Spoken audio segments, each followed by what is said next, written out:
Coup de pouce, coup de pression, coup de mou, coup de foudre, coup de chance, coup de soleil, coup du sort, coup du lapin, coup de folie, coup de théâtre, coup de vieux en coup de vent, coup de cœur, coup de cœur.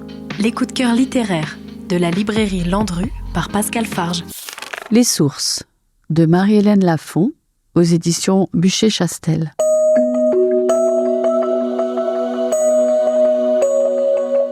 Ce livre, très fin, avec de courtes phrases, font penser à une écriture pressée. Il se découpe en 3 parties, la mère, le père et la fille. La force du livre vient de l'écriture. La violence est suggérée, l'atmosphère est lourde. Nous sommes dans une grande ferme dans les années 65-70.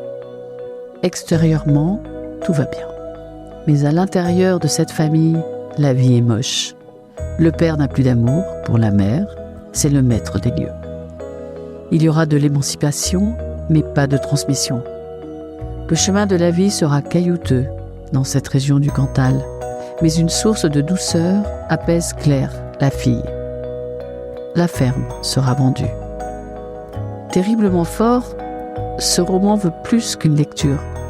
Il nous faut nous l'approprier.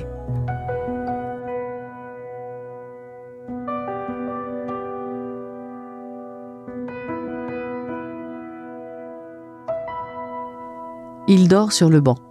Elle ne bouge pas. Son corps est vissé sur la chaise.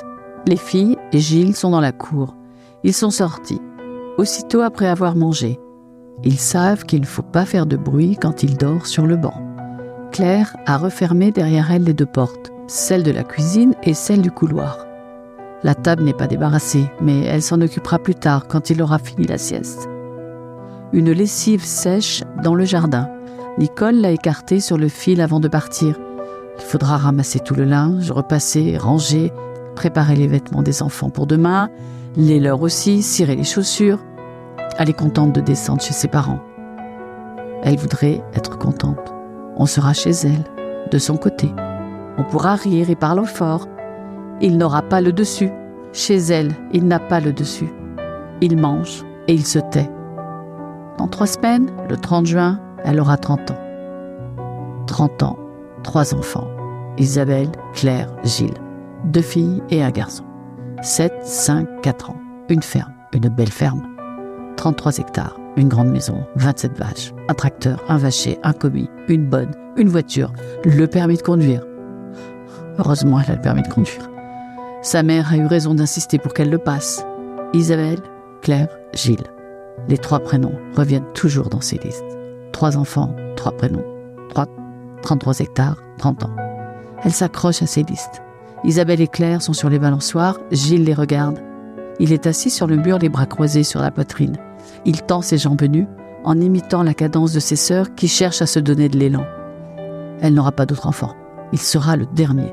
Elle aime le sentir contre elle, le garder. Il est doux, il sent le sucre chaud et le bébé encore. Il rit quand il se réveille, il est joyeux le matin quand ils sont seuls dans la chambre, elle et lui. Les filles s'échappent déjà, elle le sent. Elles courent, elles sautent, elles sont sérieuses, elles se taisent. Isabelle est rentrée à l'école. Le ramassage scolaire passe au bout du chemin le matin et le soir. La maîtresse dit qu'elle apprend bien. Elle fait ses devoirs sur la table de cuisine et on n'a pas besoin de la surveiller. Elle pense à sa mère et à ses tantes qui disent que toujours ça passe vite. La vie, le temps, les années de jeunesse, où on a les enfants petits avec soi dans les maisons. Elle commence à le comprendre. Elle déglutit dans le silence de la sieste. Elle appuie son menton sur ses mains et ses coudes sur la toile cirée de part et d'autre de son assiette. Elle déglutit. Coup de cœur. Les sources de Marie-Hélène Lafont aux éditions Buchet-Chastel. C'était le coup de cœur de Pascal de la librairie Landru à Chamonix.